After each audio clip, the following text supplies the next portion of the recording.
Well, it's break time. The Flames have made the Four Nations break, and they did so in interesting fashion here. Not exactly the strong performances we've been known to see from the Calgary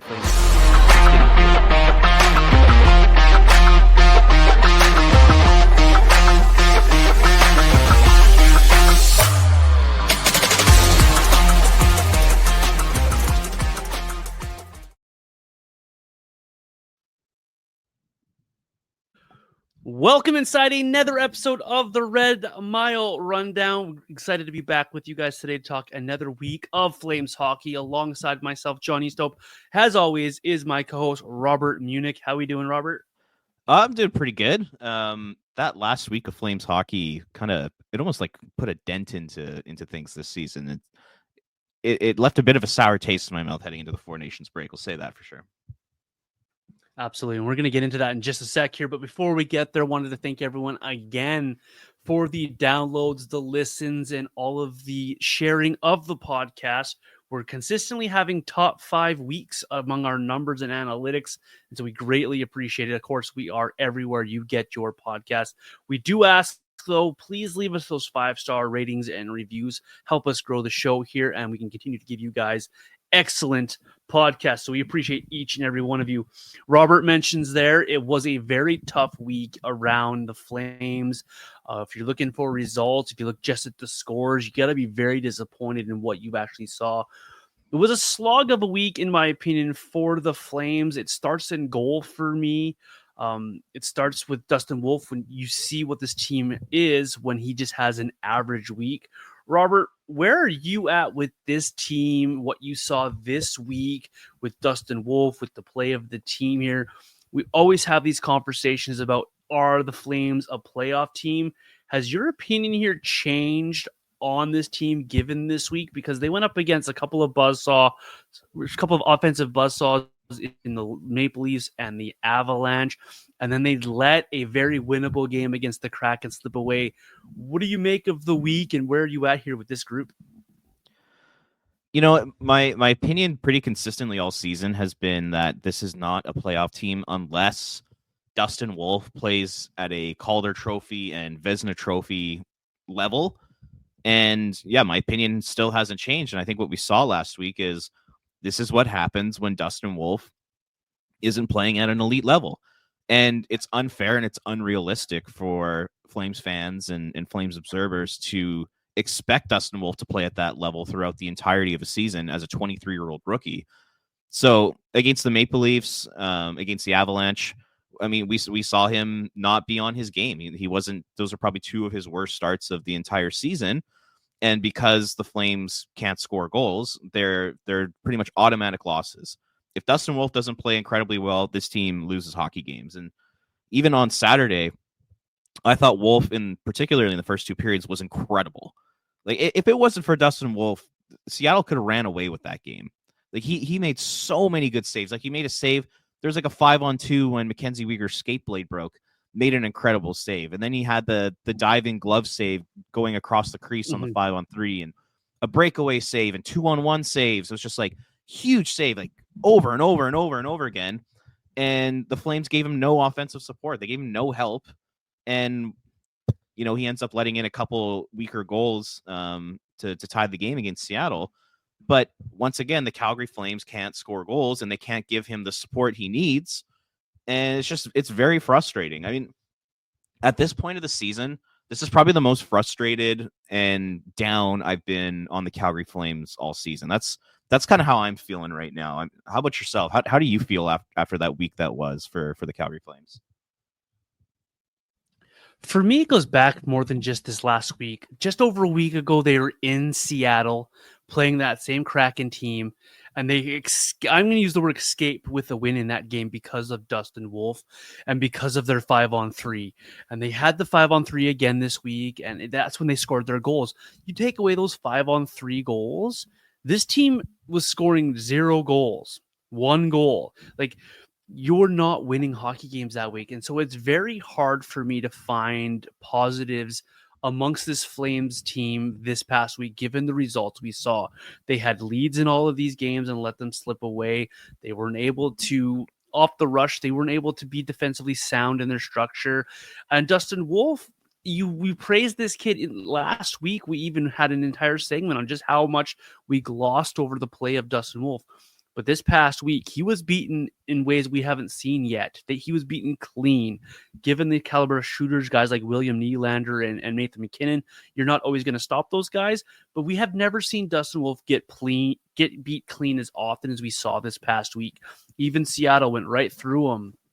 So I'm right there with you here. We talked multiple episodes here about, is this a playoff team? Does this team have what it takes to make the playoffs? And we both have been very consistent in that Dustin Wolf has to be Dustin Wolf at the highest levels. And what happens when this falls off a little bit? We just saw what happens when he is average. This team isn't good enough. And I'm not saying that these players aren't good. We have some very good players. I think Morgan Frost has been fairly good for the Flames.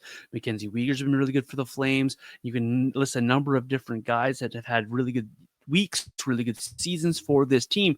But as a group, they're just not getting inside enough. They're not producing enough. They're not creating enough offensively. And then defensively, you're just finding a lot of defensive struggles for some reason.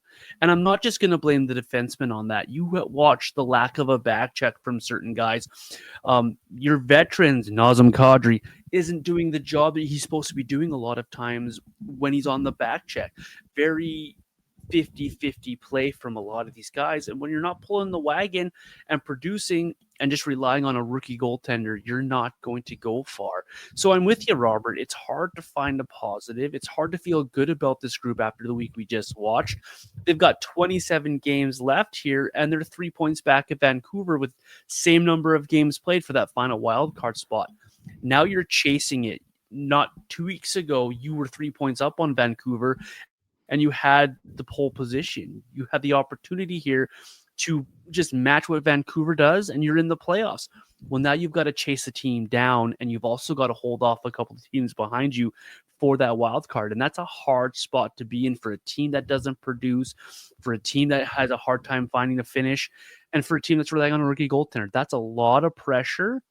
And we just went through probably on quote unquote the easiest part of their schedule if you go based on who they're playing. Strength of the schedule down the stretch here is it's going to get a lot tougher for the Flames. They got a big road trip coming up out of the break. They've got a lot of hard teams. They've got playoff teams in front of them here to play. And so we're going to see how they're tested mentally here down the stretch over the next 27 games, Robert. Does last week, though, change your perspective on this team, Robert? I know we both are very much agreeant on whether this is a playoff team with or without Dustin Wolf, but your overall perspective of the team, how has that shifted over this last week to 2 weeks here of watching this team? Honestly, I mean, it really hasn't. I mean, when you take a look at it, they've basically played the same style of hockey that they have for the whole season. And there's a couple breakdowns in there, but I think that's going to happen. But once again, it was Dustin Wolf wasn't up to a Vezina Trophy caliber goalie over the week, and they ended up losing games. And I think it's as simple as that. And like when I take a look at this Flames team, like this is not a good team. Like where they are in the standings is not an indication of actually how good they are as a club. Like in my opinion, this team should be down at the bottom of the standings with the Blackhawks, Predators, Sabres, Kraken. Like that's the caliber of team they are. Like if you just take a look outside of Dustin Wolf, let's take just a quick glimpse at this team here. So since October 14th, they're dead last in goals, and they're dead last in 5-on-5 goals. Their penalty kill is 28th.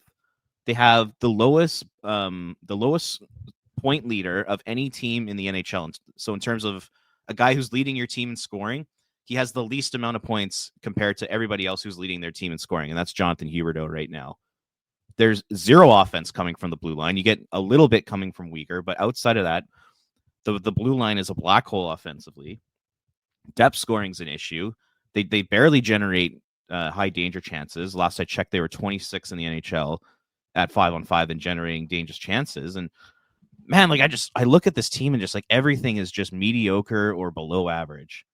And Dustin Wolf once again is just completely keeping them in it. Like, he's been in net for 19 of their 26 wins. He has one more loss on his record than Dan Vladar, despite playing in 11 more games.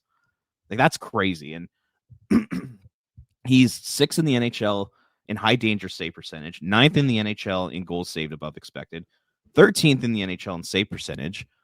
He's doing this as a 23-year-old rookie with a mediocre, below average team in front of him. Like, it's crazy. And I'm really starting to get a little bit down on this team. I'm really starting to get a little bit down on this season. Like I'll ask you, like, the more I've been thinking about it lately, the more I'm thinking, like, this is almost becoming just a complete lost season. Like, I could see us 10 years from now looking back on the 2024-2025 season and saying that season, like what was the point of that season? What did the Flames accomplish that season?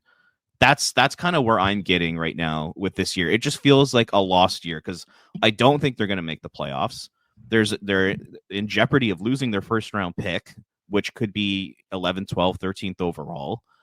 And they're not a very fun, exciting team either. Like I'll throw it to you. Like, do you think this is kind of becoming a bit of a lost season for the Calgary Flames, or am I being a little too dramatic here? No, I definitely can get that opinion here. This Flames team this season is exactly what you didn't want the Flames to be. This is 100% the season I feared the most from the Flames, and I'll explain that here. If you're going to be a playoff team and make the playoffs, I'm all for that. I'm all for it. Get in the wild card, take a swing at one of the big dogs, and maybe once in a while a team gets lucky doing that. We've seen it more than once. Hell, the Flames did it back in 2004. So we've seen the Kings win a cup doing that. So get in, fine, if that's what you want to be.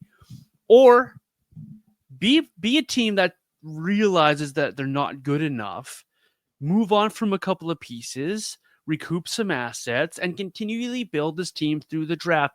That is my biggest thing about this Flames team is I've always been a guy who's maintained you don't need to be first overall and pick first overall for 3 years in a row to get players, but you do need to pick through the draft and develop these players to build your roster.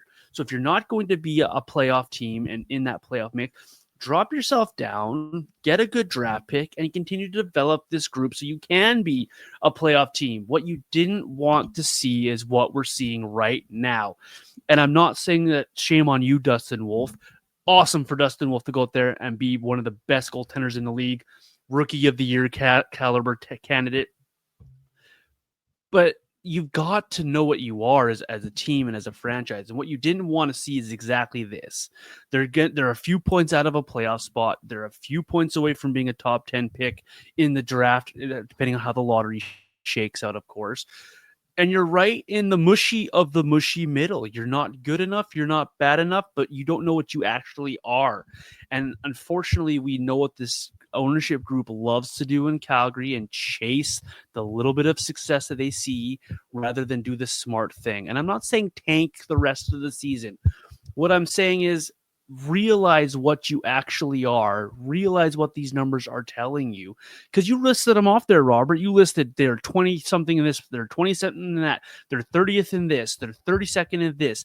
You didn't say the word top 10 or top 15 in any category, and the only one I could find in that category besides Dustin Wolf's numbers were their top 10 in shots per game.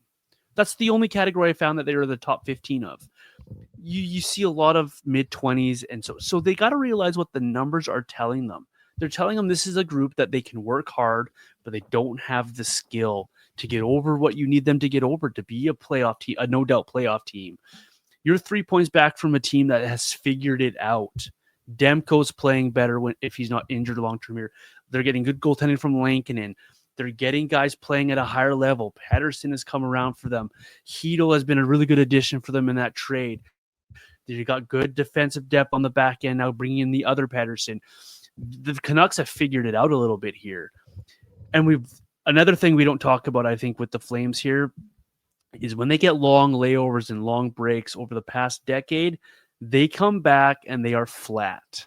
And that's what scares me about what we're going to see after this Four Nations break.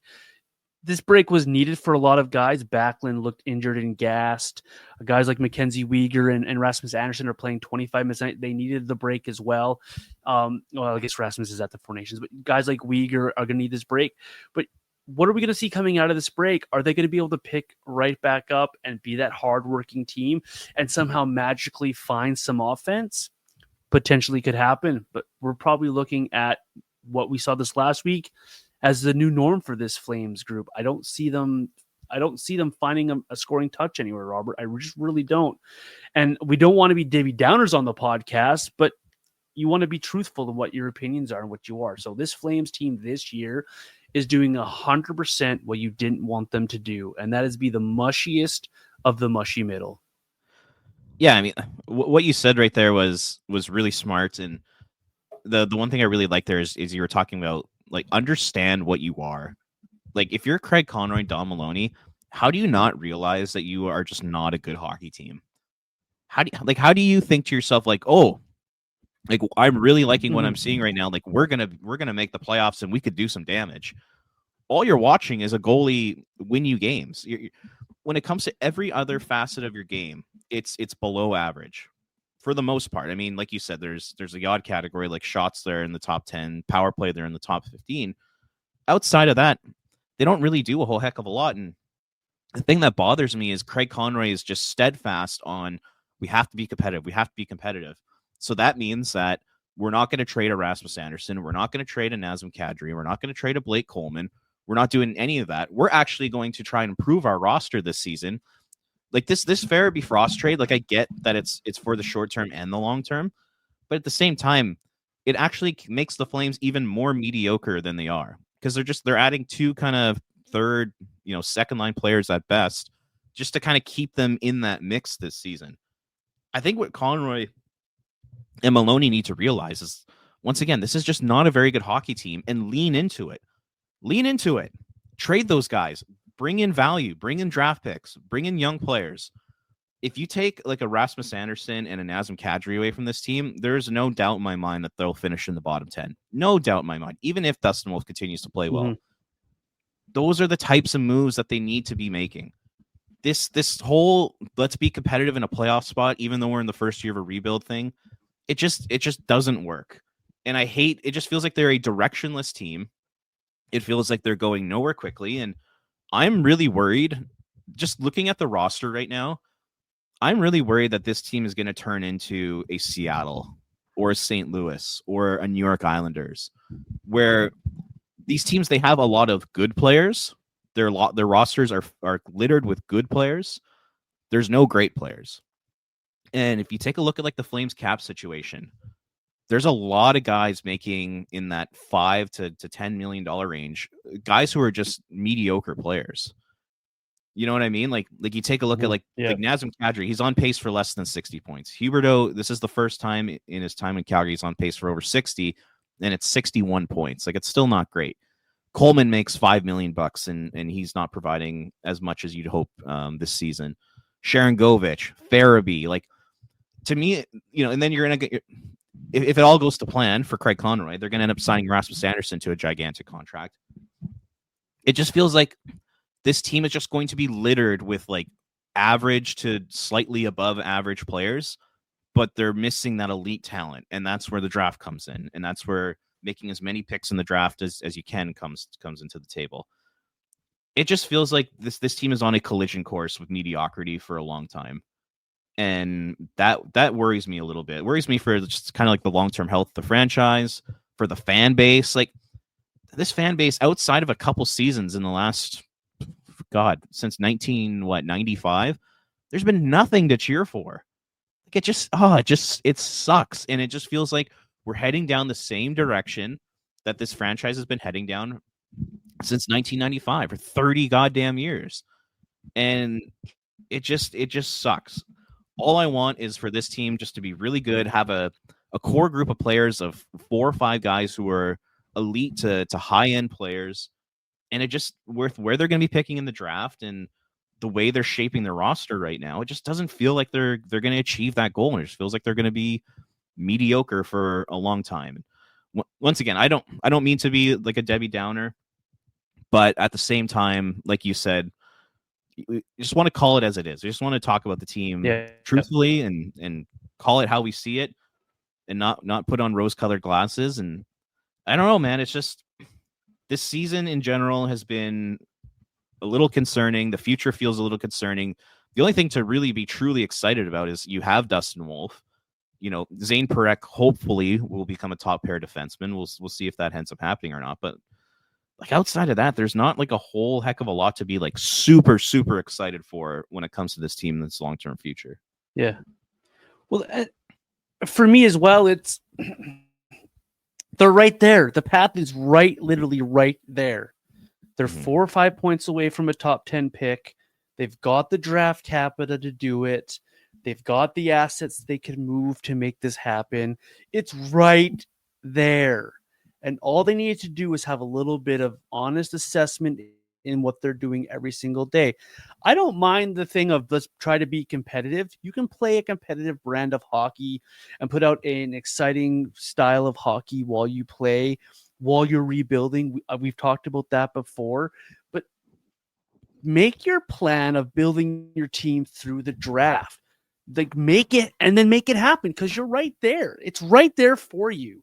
And you just got to make that decision. This franchise continually. If you mentioned 95, you go back further than that. You can go after 1990, and it's just stop chasing the smallest bit of success.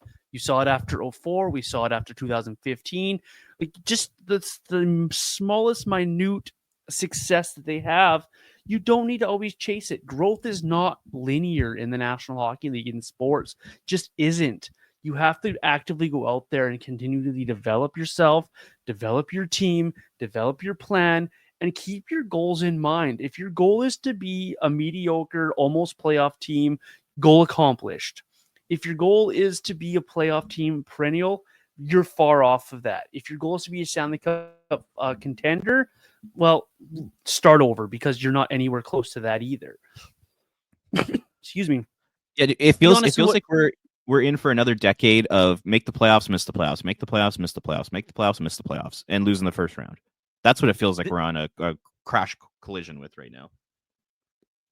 Early this season, everyone was talking about how close the vibes were to that 14-15 season because of all the comeback wins.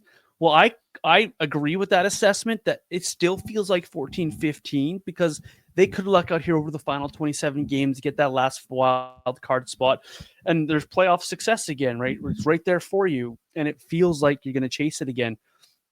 It's not hard to stick to your guns. And I know people are like, well, you have to reward players for playing well and make trades and bring people. That's hogwash. That just means your message in your room isn't being delivered properly. Tell this group that you believe in them, that you believe in the growth of the young players. You believe in the growth of a Connor Zary and a Matt Coronado to lead this team down the road, that you believe in bringing in Frost to help be the next part of this core, that you believe in these guys, that Kevin Bahl is going to be your guy on the back end. You don't always need to make a trade to make a trade. And if you're just trading all the time, well, we don't see that work. We don't see it work when building a team for sustainability and long term. So the Flames for me right now, be honest in what you are. Look at they have more numbers than we have. They see more than we see on our social media sites or NHL.com. They have way more information than we do, but their information cannot be telling them that they're this no doubt top 10 team in the National Hockey League. There's just no way. Be honest. This is Dustin Wolf pulling along a half-dead corpse as far as he can pull them. And when he is not elite, if he is not elite and he plays only average hockey like we saw this last week, we see how rough it looks because none of those 3 games were any fun to watch last week if you're looking for results from the Calgary Flames. And that's just how I see it. And it's unfortunate. Again, not trying to be negative, just trying to see how I see it. I want this team to be successful, and you can see the path. It's right there, just hoping the Flames take it. Yeah, I mean, like you take a look at some of their younger players, like Connor Zary, I'd say he probably maxes out as like a second-line center, which is great, but it means like he's a good player. Morgan Frost feels like he maxes out as a middle six center, which is awesome. Still not elite. Matt Coronado feels like he could probably be score 30 goals a few times in his career, top 6 winger. Mm-hmm. Still not that elite core member you need. Sharon Govich is mediocre. Kevin Bahl is decent top 4 defenseman, looks like. Pretty much all you have right now is you have Dustin Wolf. That's your elite guy. That's the guy you have to build around. Everything else around him is just mediocre. And it's just frustrating to watch that. It's just frustrating to hear Conroy think that, he can push this team into the playoffs. It really does kind of feel like 2014-15, because you had that year was essentially led by Johnny Gaudreau. He was the driving force of that hockey team, him alongside Mark Giordano, I would argue.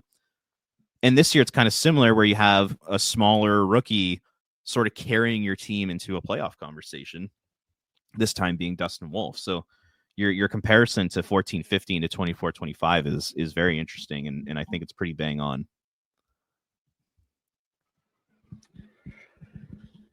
Those players you listed off, those young players, that's a good foundational start, right? But now you need to supplement that foundational start with your elite talents, with your role they're good support players, right? Yeah, it's exactly how you start building a franchise. You've got your goaltender, you got some good support players. Now go find your elite talent. And the only way to do it, and I'm going to hammer ahead on this, is through the draft. Yes, we saw Mikko Rantanen get traded, but he's a decade into his NHL career. Is that what you want for your elite talent, is these guys that are a decade or 12 years into an NHL career? Or do you want to build around some of these guys, draft some of these guys?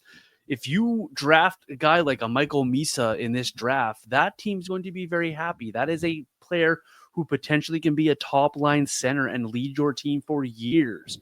How do you think the Ducks got Getzlaf and Perry? The Oilers get McDavid and Draisaitl. You get Crosby and Malkin. You draft and develop your elite guys. As important as these foundational pieces are, you still need your elite guys. And I don't mean to disrespect Zary and Frost, because anyone who follows me on social media knows how much I love those guys. Those are your support guys. Those are your second and third line center guys. Those are the guys that are going to be out there to set up the shift for your elite guy coming out. That's what you need here. It's what you need now is the elite talent.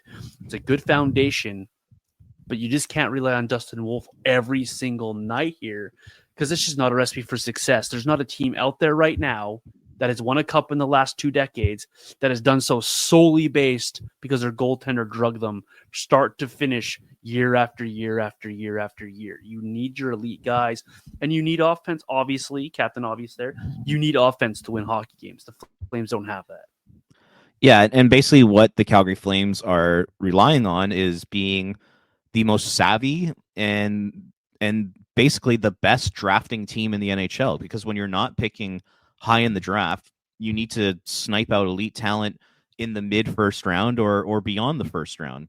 So they're pretty much banking on this idea that their scouting staff is going to be the best in the entire NHL. And what we've seen over the course of the last 30 years of this franchise is that the drafting has been mediocre, kind of like everything else with this franchise. I know they had a really good draft on paper last year, which is fantastic. It looks like they drafted for a lot of skill and a lot of upside, but they're going to have to continue to do that year after year after year after year.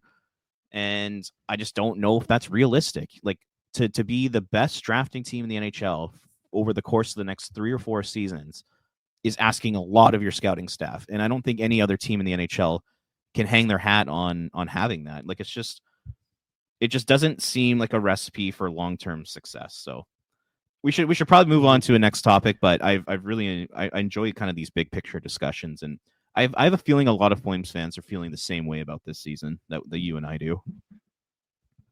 Yeah, and real quick here before we move on here, your draft mentions there, that's spot on. It's not often you're going to find a Kucherov or a Zetterberg. Like, you look at the overall picture of drafting, that's a very rare thing to do. You find your elite talents at the top of the draft here. We talked about Zary and Bahl. What does this team look like when those two guys are back? Because we see a lot of people on social media talk about, hey, just wait till Zary's back. Zary and Frost together are going to be so good. I've been one of those guys. Or how much does this team miss a Kevin Bahl, which they do. But how much does this just change your opinion of the team and how you see the lineup with these two guys when and if they come back here? Yeah, there's that, and then there's also Michael Backlund resting for the next 2 weeks. If they can get Michael Backlund back to being the normal captain, yes, not the guy he's been the last couple weeks. Who, I mean, everybody in the Flames media has said that he's playing through an injury. So if you can get him healthy, And why is along he with the Zary playing? back, it's honestly a really good question because you can make an argument that he was actually hurting the Flames. I thought he was good on Saturday against 100% Seattle, he but was. against Colorado and Toronto, he was not good. Like the Colorado game was probably the worst game I've seen him play in a long time. So if you can get him back, get Zary in there, you're adding a 50-point player to the lineup. You get Kevin Bahl back in. You're adding a top 4 defenseman. I still think they're just kind of mediocre, like we've been saying all episode. And I think those guys will help them remain in the mix, and I think they'll be right there for a wild card spot. But in the end, I do think Vancouver ends up pulling away with it. I've been saying it all year. I do expect Dustin Wolf to take a step back at some point. We saw it a little bit last week, but just he's playing so much hockey. He's playing at an elite level. Like, just to expect him to continue to do this, like I've said a lot, is I think it's unrealistic. So if he does end up taking a step back, how are the Flames going to end up winning games? Well, they're going to have to score more goals. They're going to have to start being a lot better on the penalty kill. They're going to have to start playing a lot better defensively. And I just don't know if I see those things happening. So obviously it'll be a nice boost to have those guys back in the lineup, but I still don't know if it's quite enough to get them over the hump and into that second wild card spot. The defense scares me. And I think despite getting Bahl back and despite getting Zary back, I don't think that boasts the Flames as much as some people might think. I think the offense might look a little crisper with Connor Zary, making people slot a little bit better. But you look at that defense, and even with Kevin Bahl before he was injured, we talked about how struggled that pairing with Anderson looked at times and how much Anderson has struggled at times this year. Mackenzie Weegar is consistently trying to fix his defensive partner, whether it's Hanley or Bean or Miromanov or whoever he's been paired with.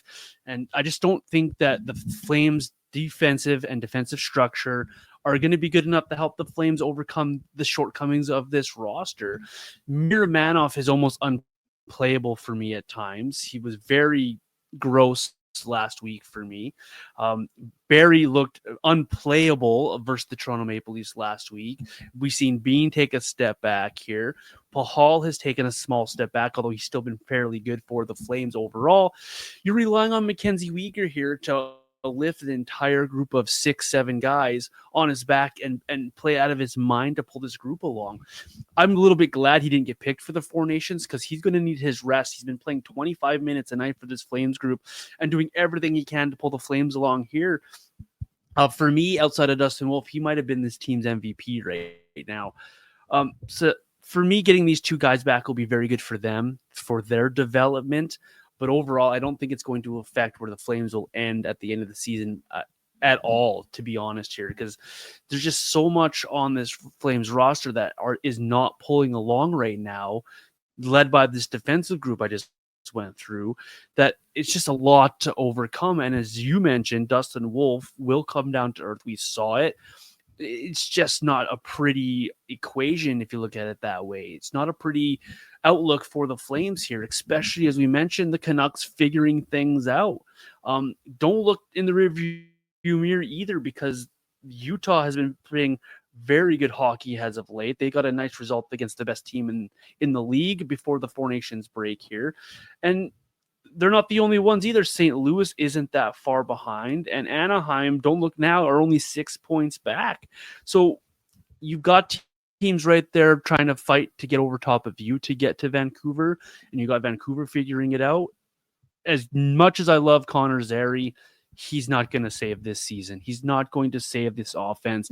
He's not going to come in here and just willfully take this team on his back like a Crosby would into the playoffs. If he does, give the guy the Hart Trophy, because that's an incredible effort we'll see down the stretch over 27 games. I just don't see it, man. And I hate talking about it that way anyways. I want to ask just ahead, a quick Rob. question. Yep. Do you think Connor Zary will be the same player when he returns to the lineup? And what I mean by that is like I'm almost wondering, will this injury and will this play almost kind of scare him a little bit? Like we saw last season, Jacob Pelche, when he returned to the lineup from his shoulder injury, he was not the same player. Mainly because it looked like he was tentative. It looked like he didn't want to engage in battles. He didn't want to go to the hard areas. I'm almost wondering, like, are we going to see something similar from Zary? Because a big part of his game is rushing the puck up the ice, taking the puck to the middle, going hard to the net. Do you think there might be an element of his game where he kind of takes a step back and goes, like, because of that hit, because of the injury he suffered, do you think there might be some trepidation to his game when he returns to the lineup? My answer is no. It might be like a game or two before we see that from him. But my reason for saying no is if you go back and watch Connor Zary since he got into the Western Hockey League, and being a season ticket holder in the Western Hockey League, I've seen a ton of Connor Zary. He's always been a pit bull. No matter what the contact, no matter what the consequence was, no matter what the situation was, he's always just bounced right back, and the next shift he goes right back at it. And he's done nothing over his NHL career and AHL career to suggest anything different than what we've seen. Was just him bouncing back and being that pitbull again. So I fully expect to see pitbull Connor Zary. It might take him a game or two or a nice really big hit along the boards for him to get comfortable being hit again. But I think we'll see him bounce back. I really do. I think his mindset doesn't allow for anything different. I think Jacob Pelche, when he got injured, he's got a little bit of a softer play to his game. He's not like that, in my opinion. Where Connor Zary, he is just a pit bull. He'll come at you. He'll keep going until there's no fight left to fight. And so for me, the answer is no. What about yourself? I'm not totally sure. I mean, I don't know the player as well as you do. You've obviously watched him a lot longer than I have.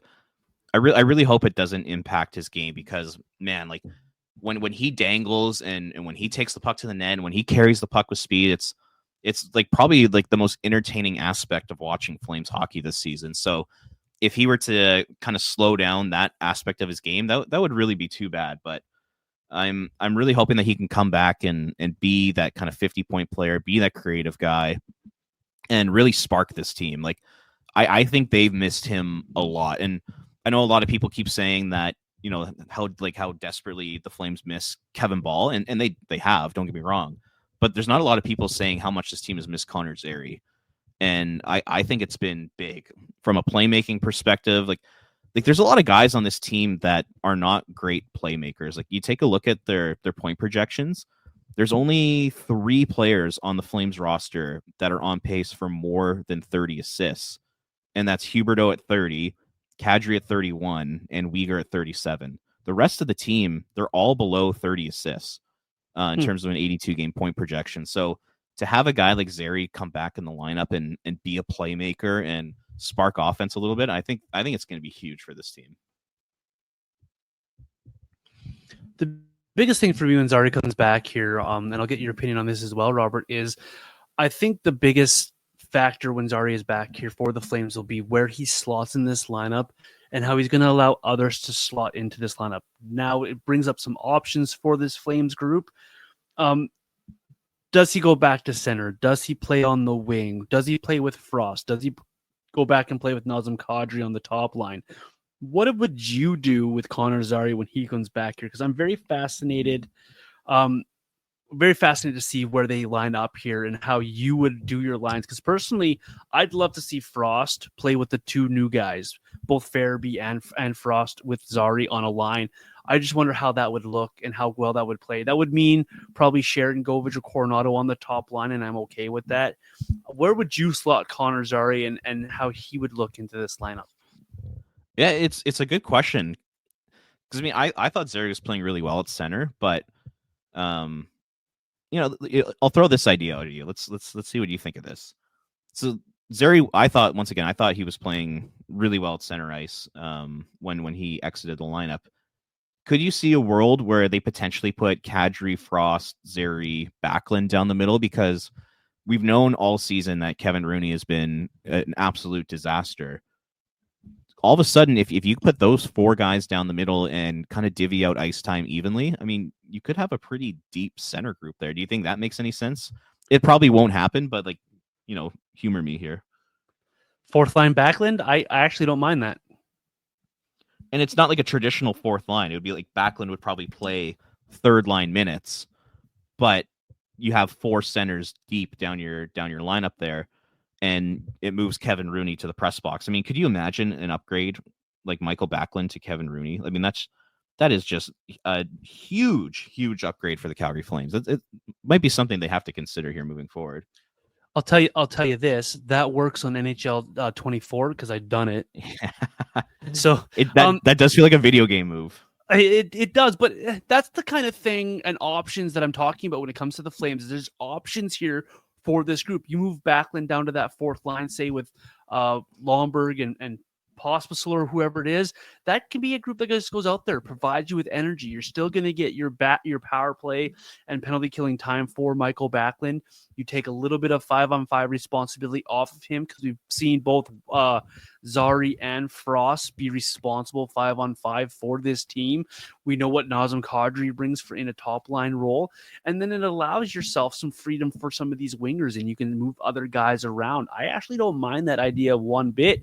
The problem is who do you put on whose wing? And that's something that's easily figured out as you play games here.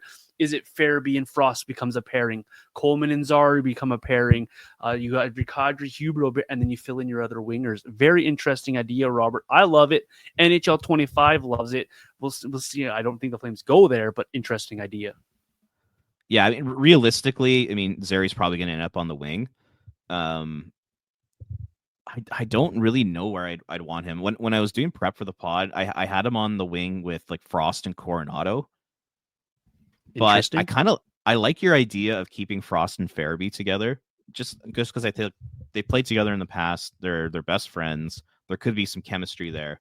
So maybe you go like Zary, Frost, Farabee, Huberdeau, Kadri, Coronado, Coleman, Backlund, Sharangovich, and then a fourth line of Lomberg, Pospisil, Hunt, something along the lines of that. Do you like Coronado with Huberdeau and Kadri? What do you think of that fit? Well, we need to see it more before really you can make a judgment on it, because you can see it there. You can see how it would work, but we just haven't seen it enough. And when the Flames are chasing games last week, it was hard to get a read on those groups here. I don't know how it works, but if you're not going to put Coronado there, who's it going to be? It's going to be Sharangovich or Connor Zary. Well, what's the best fit of the three? We saw them go back to Pospisil up there with those two guys for a bit as well, which I don't like as a fit. So I'd like to see Coronado stay there for a bit. What are we going to see over the course of, say, 6, 7, 8, 9 games? What can you see over a stretch of games from that trio to say to put them together? Because if it doesn't work, you have other options. But man, if Huberdeau and Coronado can click, look out. That could be something that could be very magical for the Flames for a couple of years here. But I need to see it more before I really can make a judgment on it. What about yourself? I don't mind it. I think the thing that comes to mind for me is that Nazem Kadri is the type of player who wants the puck on his stick, and he loves to make plays, aka try to dangle people and get shots on goal. I don't see Kadri as a great distributor right now. And the same thing kind of goes for Huberdeau. Like, Huberdeau's turned into more of a goal scorer than a passer. And I find with Coronado, he needs to play with guys that are going to get him the puck and put him in positions to shoot. And it just feels like Kadri and Huberdeau, although they lead the team among forwards and assists this year, I just don't know if their style of play is conducive for a guy like Matt Coronado, who, like I said, who needs people to get him the puck. Just doesn't feel like Kadri's going to, if Kadri's going to make a play, he has the opportunity to take a shot or make a pass to Matt Coronado. What's he going to do? Well, Kadri's a shoot first kind of guy. Like, I could see him passing up on those opportunities where if Coronado was playing with, maybe a guy like Frost or Zary, I could see those guys kind of deferring to him and using that shot. So it's interesting. I'm kind of with you though. Like, I think we need to see a little bit more of it, but just kind of talking like in theory, I kind of like the idea of Coronado with like a Frost and a Zary more so than a Huberdeau and a Kadri. I wonder too if at the end of the day, just for simplicity's sakes, it is Zary on that top line with those two other guys, just because of the style of game that Zary can play.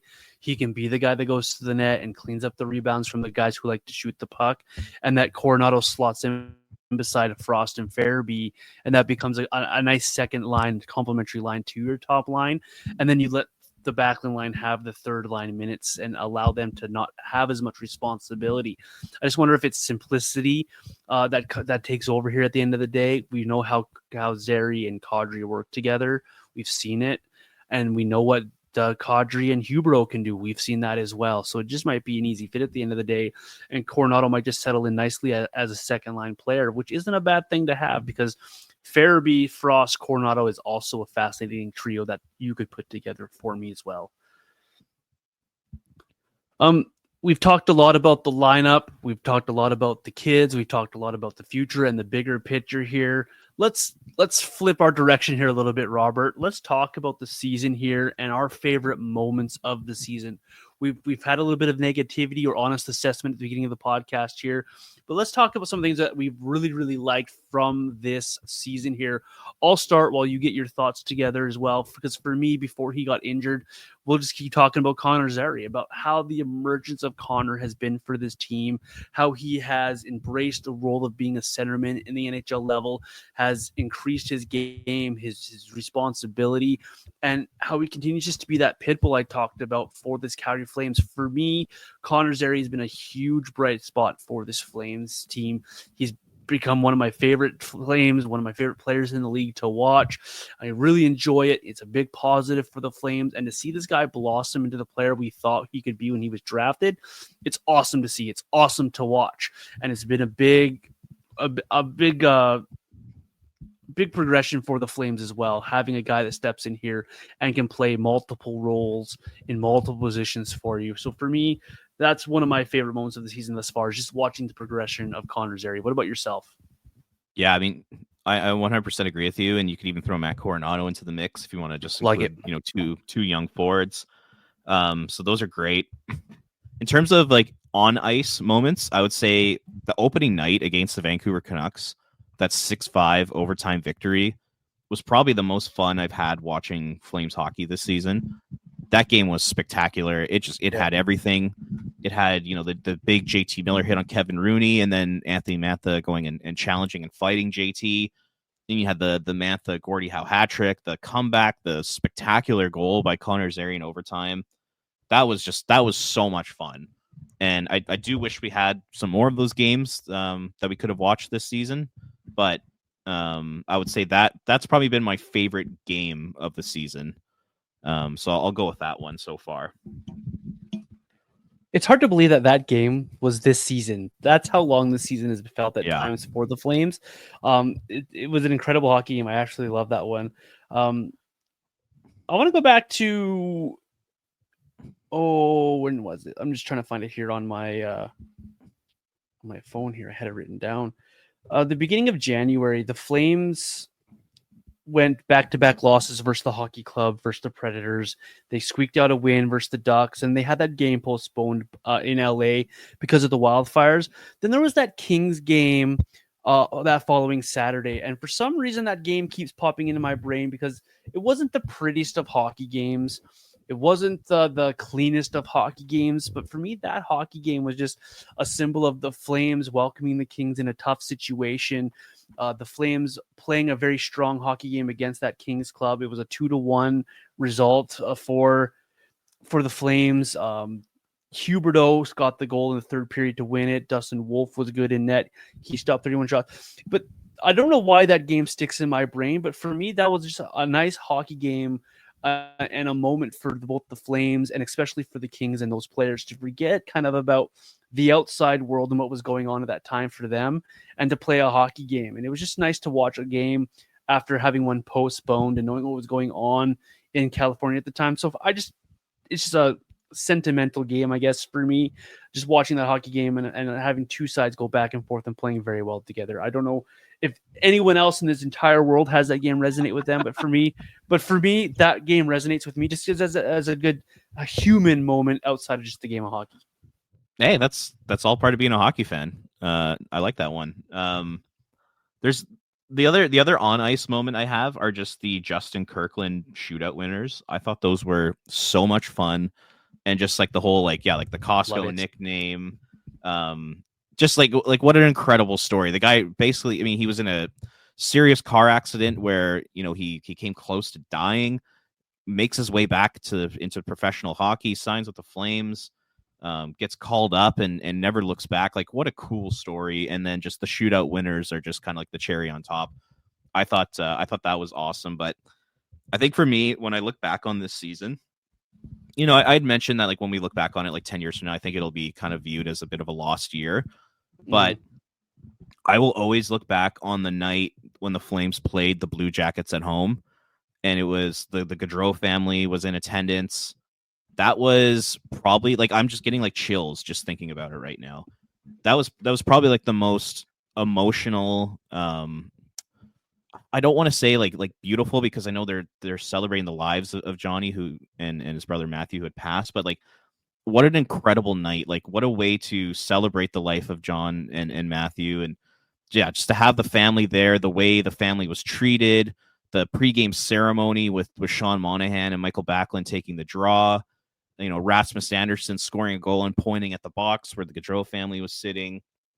After the game, they say Johnny Gaudreau is the first star, and Rasmus and Michael Backlund bring Guy Gaudreau onto the ice, and then they have that incredible post-game interview with Ryan Leslie. Like, that is a night I will never forget. That it was so well done by the Flames, so well done by the Blue Jackets, and like I said, like I'm literally getting chills just thinking about that. That was a really sad night, a really difficult night, but at the same time, a really important night for the Gaudreaus, and hopefully it was able to help them heal a bit. But man, that was something else. It's something I will never forget. I'm glad you're the one that brought that up, because that was also on my list. So to ramp up what you just said makes it talking about it a little bit easier. I was like, I want to talk about this night, but I don't want to get all emotional on the podcast and get all weepy or whatever. Like, because that was such a special night, and you didn't want to use the beautiful, so I'm going to use beautiful because it was beautifully done by the Flames, by the Blue Jackets, and how both teams were respectful in each other's barns. How they tributed the beautiful lives of those two beautiful men who unfortunately were taken from us, and how the job from start to finish, the interviews, the accolades, the pregame ceremony. It meant a lot to the Gaudreaus. You can tell that just by looking at their faces. It meant a lot to the Flames organization that they had that night as well. I think everybody needed a night like that where they were able to do what Johnny loved them do most, and that was play hockey. And his friends were there. They were able to be part of that hockey game. That first star was very emotional. I won't be afraid to admit that there were a lot of tears shed that night as I was watching on my laptop that game. Distinctly remember that night myself, and where I was, what I was doing, and what I was watching, and it absolutely will stand out because of an unfortunate event, but that will ultimately stand out as one of the biggest nights of the season for the Flames, regardless of how this season goes and finishes up here. But a very special night, very special way of tributing a very special person and his brother, and a beautiful family. And I don't know how they're coping still. I really don't understand how they're getting through what they're getting through, but they are. It's such a strong, awesome family. That was an awesome night to be able to tribute to Johnny Gaudreau and his brother Matthew. And if that's not a highlight of your season, then you're made of ice, and I don't know how you're doing it, because it's just beautiful. Well done. It was a good thing. Anything else, Robert, that sticks out to you from this season? No, I think we covered most of it, but hopefully in the final, 27 games, I hope they're able to make some more memories for the fans, because like I said, it's been fun to watch Dustin Wolf and some of the young players, but in the grand scheme of things, I think it's been a little bit of an underwhelming season for the Calgary Flames in terms of from an entertainment standpoint. So hopefully they can make things interesting here and either just go one way or the other, go one direction or the other. Fight like hell for a playoff spot, or just completely bottom out. Just please, just don't go in the middle. I'm begging this team, do not go in the middle of that. Yeah, just pick a lane. Just pick a lane. Don't chase it. That's my biggest thing. Don't chase it. Don't chase it just to chase it. If you legitimately come out of the All-Star break, the Four Nations break, and you win 4 games in a row very significantly by scoring 4 goals a game, 3 shutouts from Dustin Wolf, and the path is right there to the playoffs, then I can get understanding why they're going for the playoffs. But if you come out of the gate here, the same old win one, lose one team we've seen for a while now, then you know what you are, and the numbers aren't going to lie to you. And just follow the path. I don't think Flame fans are going to be upset if they take, I don't want to say give up on the year, but if they take the path of we're going to continue this rebuild, continue the process. I don't think fans are going to hate it. There's going to be a section of fans that are always going to want the playoffs. There's always going to be a section of fans that want you to tank to the bottom, but just stick to your plan, stick to what the numbers are telling you are. And that's the direction the team should go because it's telling you, it's right there out in front of you. So don't chase it. Before we wrap up here, Robert, let the folks know where they can find you, where they can find the latest of your works on flamesnation.ca and what's coming up from you on that site. Yeah, I think over the Four Nations break here, I'm going to start doing some articles just looking ahead to what contracts could look like for guys like Connor Zary, Matt Coronado, Kevin Bahl, Morgan Frost. There's a lot of really interesting deals that need to be made this summer.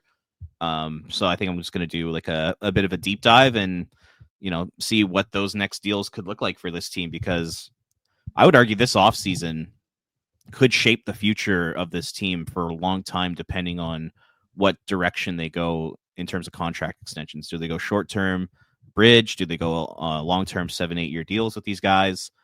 It's going to have a major impact on their cap and a major impact on kind of the roster construction moving forward. So be on the lookout for that. Mm-hmm. That is Robert Munich at Ring of Fire CGY across social media platforms. Follow him, follow his work, and see what comes out from him over the next couple of weeks. Looking forward to those, Robert. I'm Vintage Johnny 84 across social media as well. And as always, the show is I have doing 2 things at once here. It is Red Mile Rundown across your social media platforms. Don't forget to follow us across wherever you get your podcasts and give us those 5-star ratings and reviews. Enjoy the Four Nations and a little bit of a break from the Flames here. Go Canada, and hopefully we see some good results from that tournament. See you next week.